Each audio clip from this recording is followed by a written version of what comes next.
I would tell the parents that chasing horses is a lot better than chasing boys. That horse will always be there. Well, I mean, not always, but it gives you a passion and a purpose. And it's just, you know, something that you're doing for yourself, but it teaches you so much more than just having a horse. Like, so many life lessons can be learned on the back of a horse. Living life, living right. If you want to ride with me, you better hold on tight.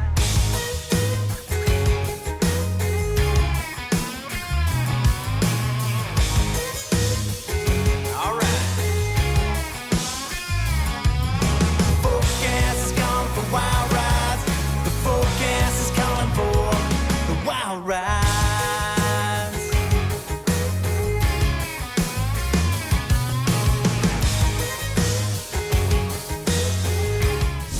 My name is Rachelle Riggers. I am a clinical program manager professionally for the Providence Neuro-Science Institute. I'm also a professional barrel racer and a mom. I grew up here in Lewiston, Idaho. We're sitting here in my hometown pro rodeo arena today. In fact, my grandparents live across the street. You can actually see their house. It's right there. So I grew up literally right here. I did live a little bit out of town for most of my early life. Until I was about 9 years old, we moved to Lewiston, and the house I grew up in is 2 miles from where we're sitting today. So, you know, we live in kind of a small town, but I would say it's more of a medium town. Great place to grow up, really a lot of Western culture here. So it's been a great place to be raised for sure.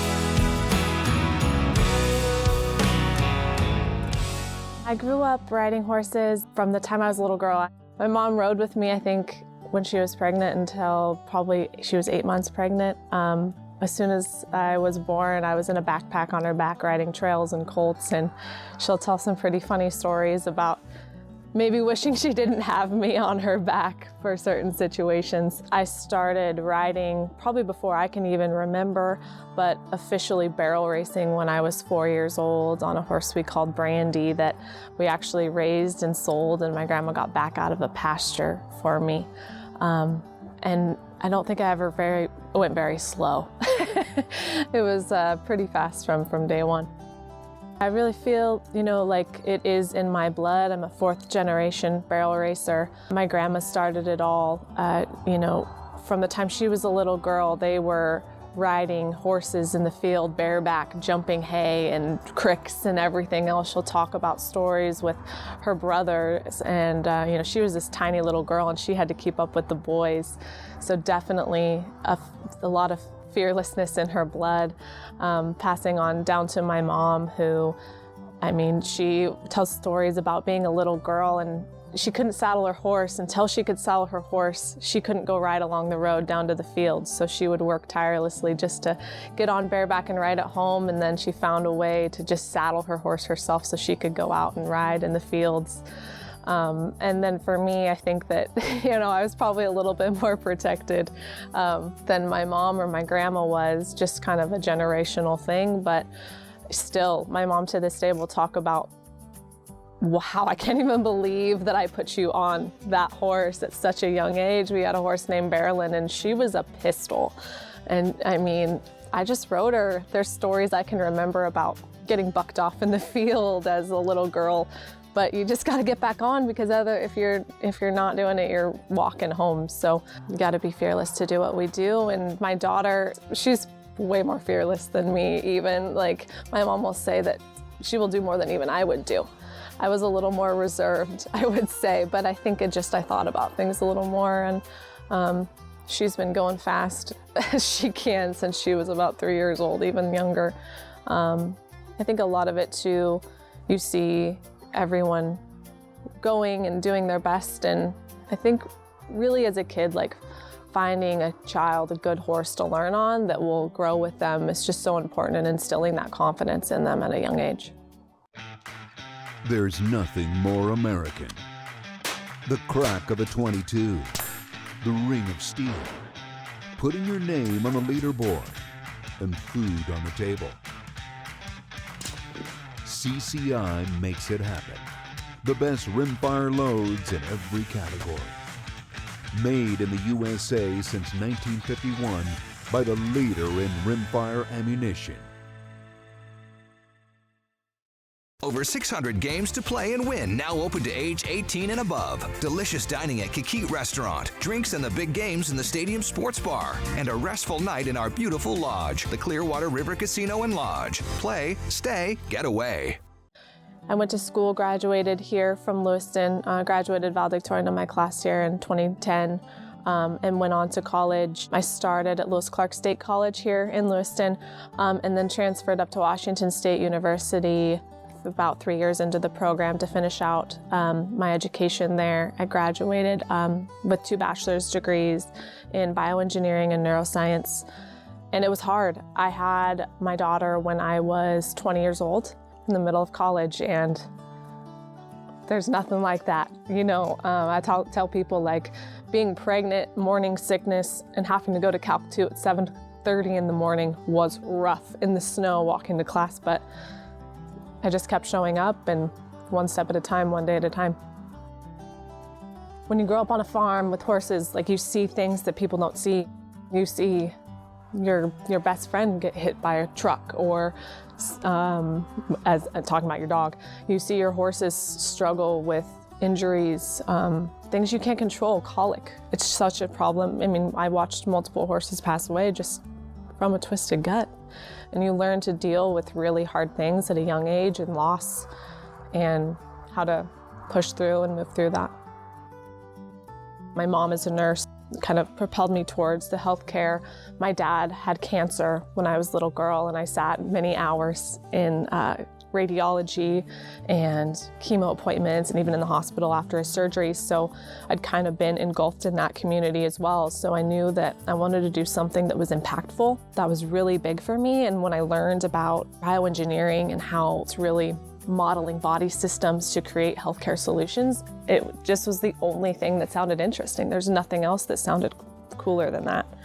And there was some hiccups in my advisory that ended up leading me to getting multiple bachelor's degrees, but it was just also always something that I couldn't imagine doing anything else. And I knew that eventually I could probably get to the place where I could support myself well enough to have a professional rodeo career as well. That was really important to me. Growing up, we didn't have a lot.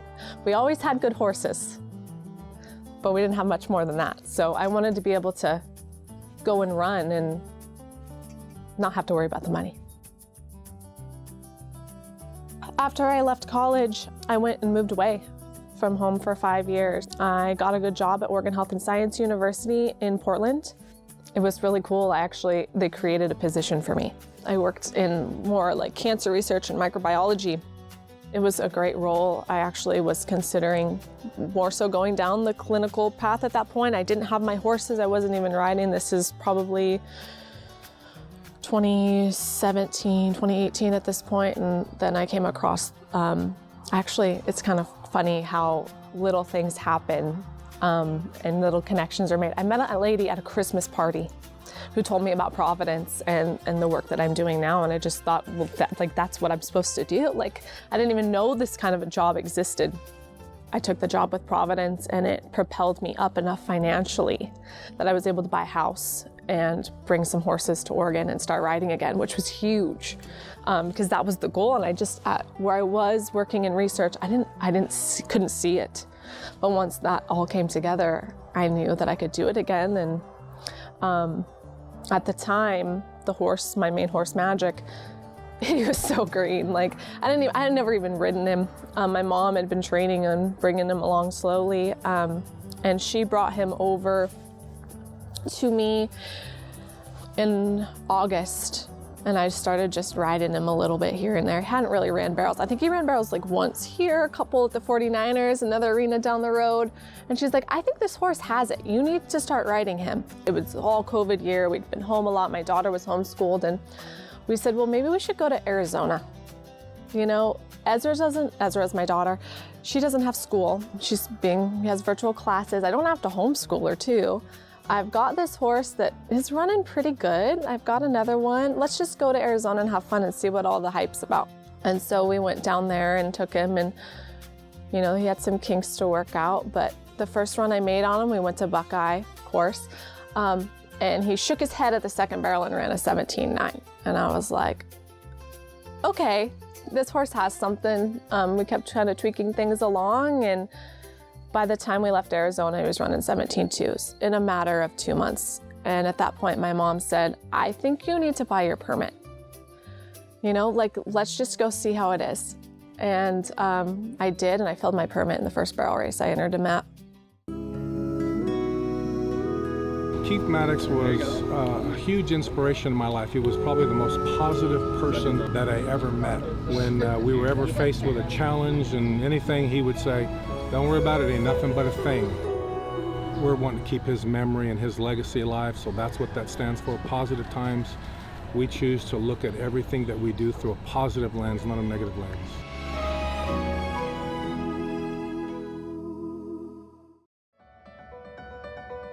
We're more than a store. We're more than a brand. We are the lifestyle. We are all things Western. NRS.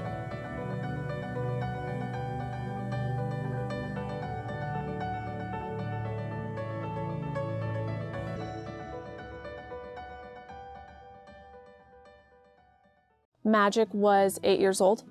That first year that I ran him in 2021, so he had a few runs on him as a 7-year-old, but he turned, 8. Technically not until June, so he's actually a late baby. So, I mean, he was 7, but he was 8. He was old in the sense of barrel racing, people start their horses running at 4 and 5, and Magic was in the pasture when he was 4 and 5. He was a pistol. If he would have ran that young, he would have never been the horse he is today. His mind wasn't ready, and I think that's something that, unique to our program is we're never gonna rush him. It's not about the money. It's not about winning these huge futurities. Sure, that'd be cool if we had the right horse, but we don't have the horsepower. We're not in the right location really to focus on that. So we want to make good rodeo horses, and that's what we're doing. Our goal is to run a horse when they're ready to be ran and to listen to what they need. Conditioning is a huge part of our program. We ride in the mountains. Off in the background here are the Waha Mountains. We have a place up there, and horses go to the mountains. They learn how to use their bodies. It's really, body control is so important to what they do in the arena, and there's no better way to teach them than to climb mountains, go up and down hills. Just a lot of conditioning. I ride my horse at least every other day. I'm very strict about that.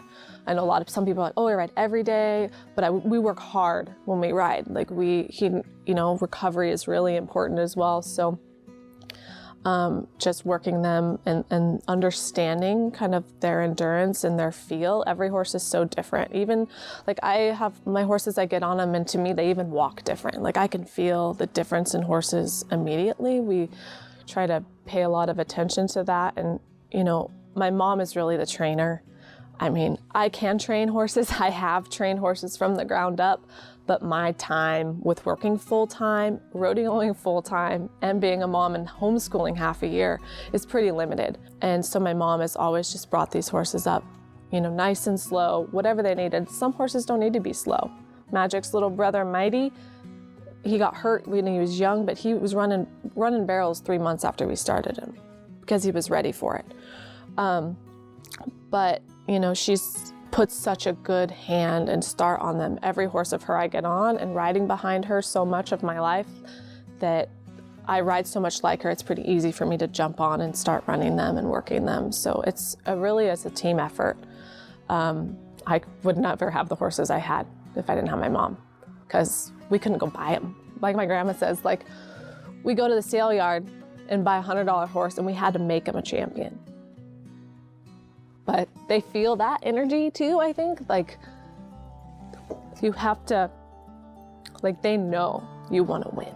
They know you believe in them. They can feel that. Like, horses are such emotional animals. That's all they have. They can't talk.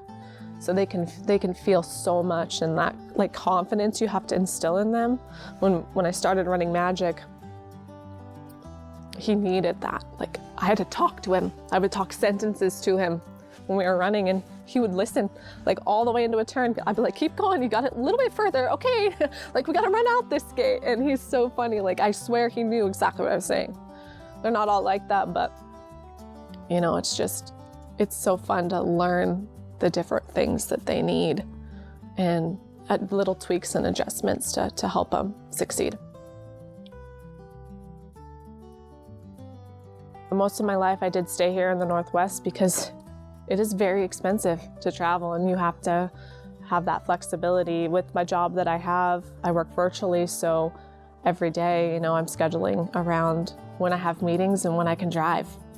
I'd love to have a driver. That'd be great. I don't even know what I'd do. But you have to, there's so many different pieces you have to figure out. I'm not one that really likes to ask for help either, unless I really don't know where to go. But you learn the tricks and trades of where you can stop and how long your horses can handle in the trailer.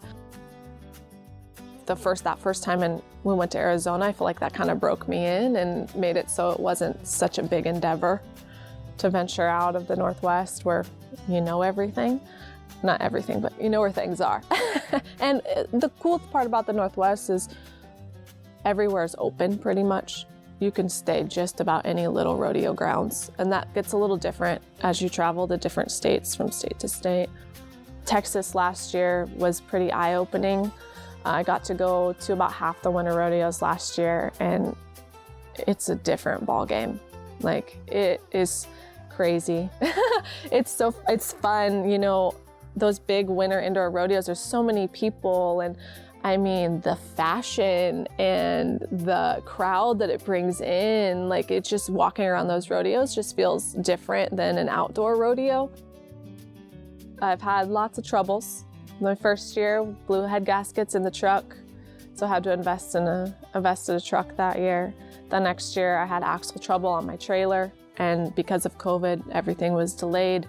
Had to wait, I think it was 4 months just to get a new axle. And I traveled in my pickup with a pickup camper and a 90s bumper pole of my grandma's all summer long.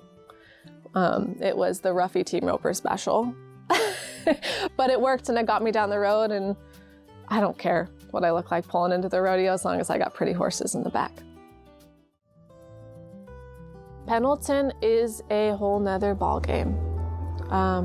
It is extremely fun and extremely scary at the same time. This year was my third year running at Pendleton, and I guess probably my fourth time there. I did go to the barrel race that they have once last year to get my horse ready for the actual roundup and give him that experience because he was young. You know, you start either on the grass or the dirt, preferably the dirt so you don't have to cross the ridges. What you can't really see from the stands is while the ground is worked in the dirt, there's a ridge of grass, and you'll see horses trip on that ridge. They do try to shave that down, but it's grass and it grows. And it is 3 times as far across for your first to second and your second to third than any other barrel pattern. So I think it's 295 or 296 feet between your barrels. And you go way faster. And with that speed comes all the risk. All it takes is one misstep. I've seen horses break legs. I've seen horses have career-ending injuries. So, you know, it's a hard decision who to run there. You know, you'll see people run their backup horse. You'll see people run their good horse. Kind of depends on what their goals are. For me, it's never been worth the risk to run Magic there, where he's so good in every setup. So his little brother, Mighty, has gotten the call. The rodeo itself too is just different. It's just so fun. It's huge. It's hours long. It's literally 5 hours or more, which is crazy. But there's really nothing like running across the grass there. Like, you have to run as fast as you can, clear to the dirt. If you sit down in the grass, it's where most people have problems, because you're going to slip and slide because your horse has no traction. So you got to make it to the dirt, and that is no easy feat. You literally have to prepare, you can't be scared at all. Like, you have to know that you are going to run full speed. And the barrel looks closer to the fence than it is, like when you're running up in it. And that's what horses don't have depth perception.